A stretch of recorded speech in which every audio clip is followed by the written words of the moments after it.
নারী জন্ম হয় হচ্ছে কলঙ্ক, কুলক্ষণ, অমঙ্গল। নারীর কোনো আত্মা নেই। নারীর জন্ম হয়েছে সেবার জন্য।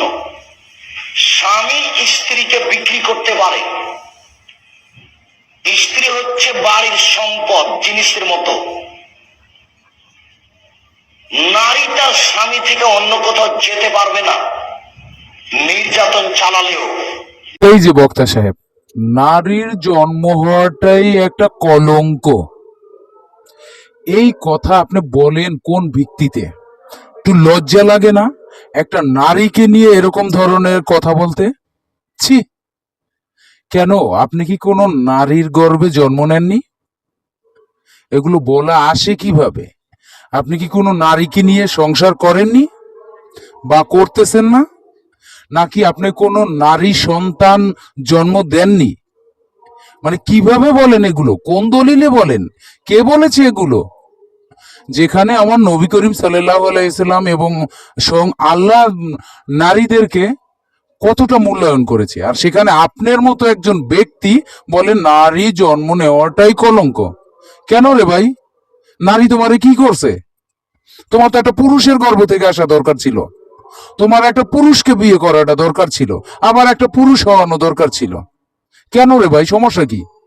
নারী নিয়ে তোমাকে তো মুখটা খারাপ করলাম না, ভালো হয়ে যাও, বুঝছো?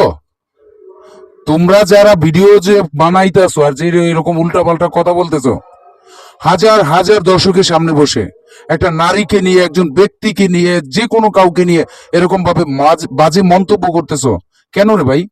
আপনাদের মাধ্যমে এগুলো কি শিখবে নাকি ভালো কিছু শিখাবেন? এটা কি ইসলাম প্রচার বলে? আপনাদের তো এগুলো ব্যবসা, এই ব্যবসা করা বন্ধ করেন।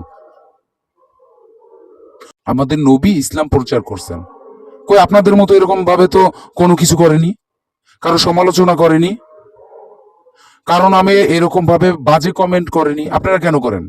সমস্যা কোথায়? আসলে আপনাদের সমস্যা না, সমস্যা হচ্ছে জনগণের।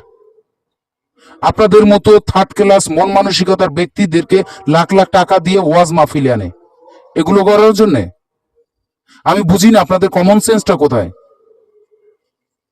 নারী জন্ম হওয়াটাই কলঙ্ক, কি না জমে এই ধরনের ভিডিও দেখলে। যাই হোক, ভালো থাকবেন আপনারা, সুস্থ থাকবেন। আল্লাহ হাফেজ।